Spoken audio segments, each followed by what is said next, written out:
შვიდი არასამთავრობო ორგანიზაციის ანგარიშების გაყინვას და საბოტაჟის ბრალდებით სისხლის სამართლის საქმის აღძვრას დასავლეთი კვლავ კრიტიკულად აფასებს. კერძოდ ნორვეგიის საგარეო საქმეთა სამინისტრო საქართველოსთან დაკავშირებით განცხადებას ავრცელებს. უწყება შვიდი არასამთავრობო ორგანიზაციის საბანკო ანგარიშების დაყადაღებას ეხმაურება. მათი თქმით აღნიშნული დემოკრატიის რღვევისკენ გადადგმული მორიგი ნაბიჯია საქართველოში. მათივე განცხადებით ეს სერიოზული დარტყმაა ყველა იმ მოქალაქისთვის, ვინც სარგებლობს ამ ორგანიზაციების მიერ გაწეული მნიშვნელოვანი სერვისებით. პარალელურად საქართველოში დიდი ბრიტანეთის საელჩო აცხადებს, რომ ეს შესაძლოა იყოს პოლიტიკურად მოტივირებული გადაწყვეტილება, რომლის მიზანია აღნიშნული არასამთავრობო ორგანიზაციების გაჩუმება. მათი თქმით, აღნიშნული არასამთავრობო ორგანიზაციების საქმიანობა მოიცავს თავისუფალი და სამართლიანი არჩევნების ხელშეწყობასა და ინფორმაციის თავისუფლებას, სამართლებრივი დახმარების გაწევას საქართველოს მოქალაქეებისთვის, ქალებისა და ბავშვების, შეზღუდული შესაძლებლობების მქონე პირების და ოჯახში ძალადობის მსხვერპლთა მხარდაჭერას. მათი დახურვა ზიანს მიაყენებს საქართველოს მოსახლეობას და კიდევ უფრო შეასუსტებს დემოკრატიული დაცვის მექანიზმების არსებობას და ანგარიშვალდებულებას ქვეყანაში. საელჩო საქართველოს ხელისუფლებას მოუწოდებს გააუქმოს რეპრესიული კანონმდებლობა, შეწყვიტოს თავდასხმა სამოქალაქო საზოგადოებაზე და დაიწყოს დიალოგი ყველა დაინტერესებულ მხარესთან ამ კრიზისიდან გამოსვლის მოსაძებნად. თბილისის საქალაქო სასამართლოში ორგანიზებულ ჯგუფურ ძალადობაში მონაწილეობის ბრალდებით დაკავებული მსახიობის ანდრო ჭიჭინაძის, იუმორისტ ონისე ცხადაძისა და კიდევ 9 პირის საქმეზე დასკვნითი სასამართლო პროცესი გაიმართა. მორიგი პროცესი 3 სექტემბერს 1 საათზე გაიმართება. დღევანდელ სხდომაზე დაცვის მხარის ადვოკატებმა დასკვნითი სიტყვა წარმოთქვეს. დასკვნითი სიტყვით ისარგებლეს ბრალდებულებმა რევაზ კიკნაძემ და ონისე ცხადაძემაც.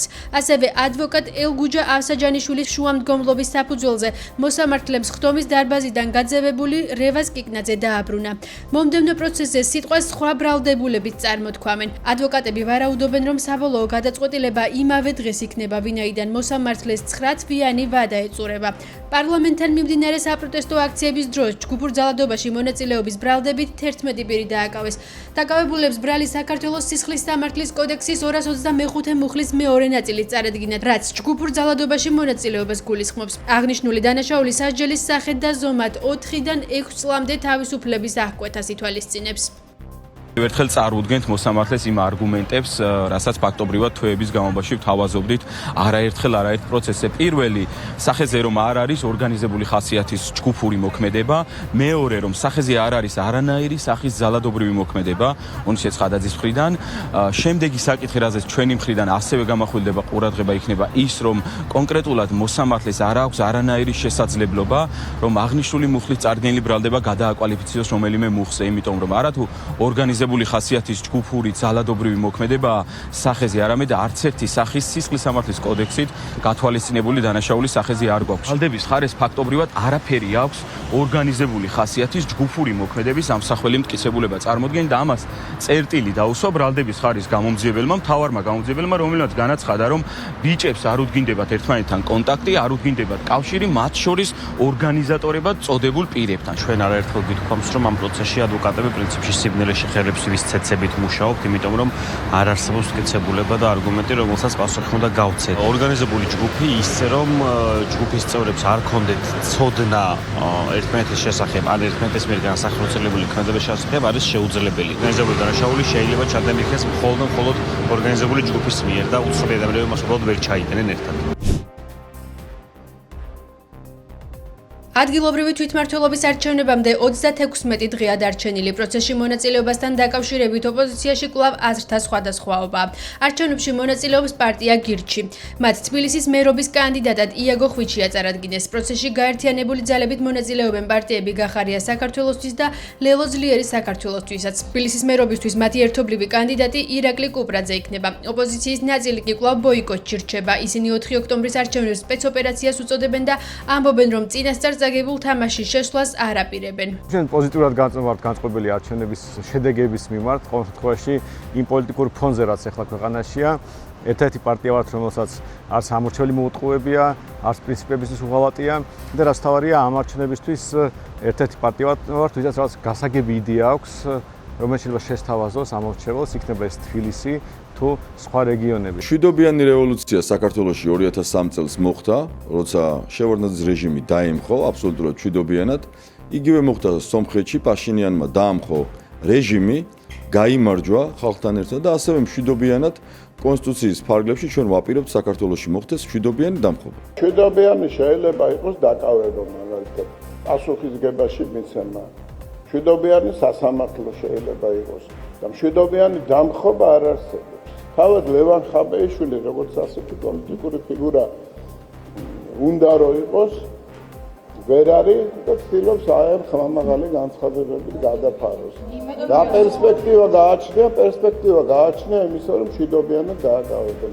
საქართველოს ვიზა ლიბერალიზაციის შესანარჩუნებლად მიცემული ვადა 2 დღეში ამოეწურება. პარალელურად დანია, როგორც ევროკავშირის საბჭოს თავმჯდომარე ქვეყანა, სექტემბერში დაგეგმილ შეხვედრაზე საქართველოს კანდიდატი ქვეყნის სტატუსით არ მიიწევს. ქვეყნის საგარეო უწყების ოფიციალური განმარტებით მიზეზი საქართველოს მთავრობის მიერ ევროკავშირში გაწევრიანების პროცესის 2028 წლამდე შეჩერება. საქართველოსთვის უვიზო მიმოსვლის შეჩერებას პოლონეთის განიხილავს. ქართული ოცნება დასავლეთის კრიტიკას ქვეყნის საშინაო პოლიტიკაში ჩარევად მიიჩნევს. ოპოზიცია კი ქვეყანაში არსებულ ვითარებაზე პასუხისმგებლობას ქართულ ოცნებას აკისრებს და თulis რომ საქართველო სოფლიოში მიმდინარე პროცესებისგან იზოლირებულია.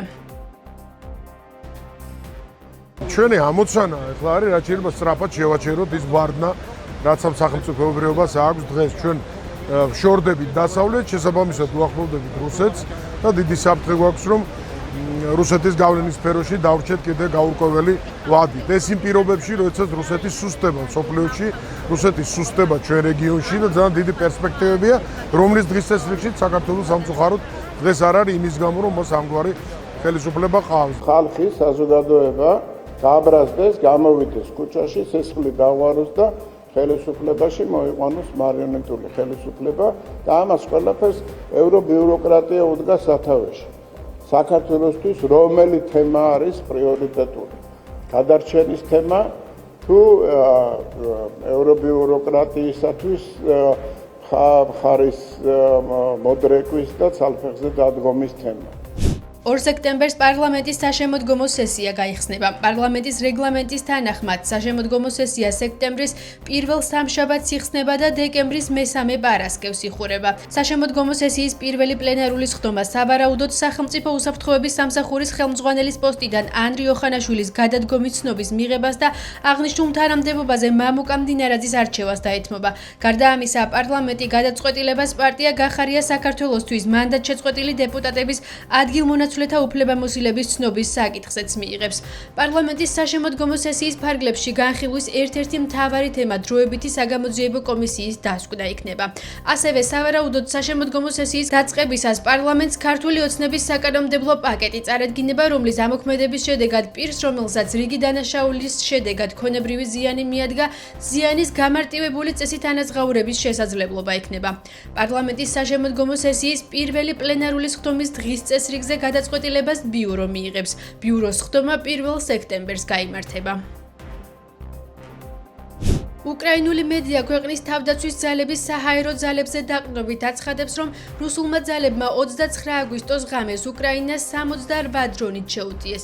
მათივე ინფორმაციით, საჰაერო თავდაცვის ძალებმა ქვეყნის ჩრდილოეთით და აღმოსავლეთით მტრის 46 დრონი გაანეიტრალეს. ამასთან 22 უპილოტო საფრენი აპარატი დარტყმა დონეცკისა და დნეპროპეტროვსკის ოლქებში 9 ლოკაციაზე დაფიქსირდა. პარალელურად უკრაინის დედაქალაქ კიევზე გუშინ განხორციელებულ თავდასხმებს ევროკავშირის უმაღლესი წარმომადგენელი საგარეო საქმეთა და უსაფრთხოების საკითხებში კაია კალასი გამოეხმაურა. მისი თქმით, რუსეთის თავდასხმები აჩვენებს, რომ პუტინი დასცინის ნებისმიერ სამშვიდობო მცდელობას, ამიტომ რუსეთზე ზეწოლა უნდა გაიზარდოს. კალასმა ხაზგასმით აღნიშნა, რომ კრემლის წინააღმდეგ ყველაზე ეფექტური იქნება ფინანსური და ენერგეტიკული სანქციების დაწესება. რუსეთის პრეზიდენტის პრეზმდივანმა დიმიტრი პესკოვმა განაცხადა, რომ რუსეთი უკრაინასთან მოლაპარაკებების ინტერესს ინარჩუნებს. მისი თქმით, კონფლიქტის დარეგულირებასთან დაკავშირებით რუსეთის პოზიცია კიევს ეცნობა, დებულებები კი უკრაინულ მხარეს წერილობით გადაეცა. პესკოვის თქმით, რუსეთი მზად ყოფნას გამოთქვამს მოლაპარაკებებისთვის. ამასთან, როგორც რუსეთისა და უკრაინის პრეზიდენტებს შორის შესაძლო შეხვედრაზე კომენტირებისას პესკოვმა განაცხადა, ვლადიმერ პუტინი მიიჩნევს, რომ უმაღლეს დონეზე ნებისმიერი შეხვედრა კარგად უნდა იყოს მომზადებული.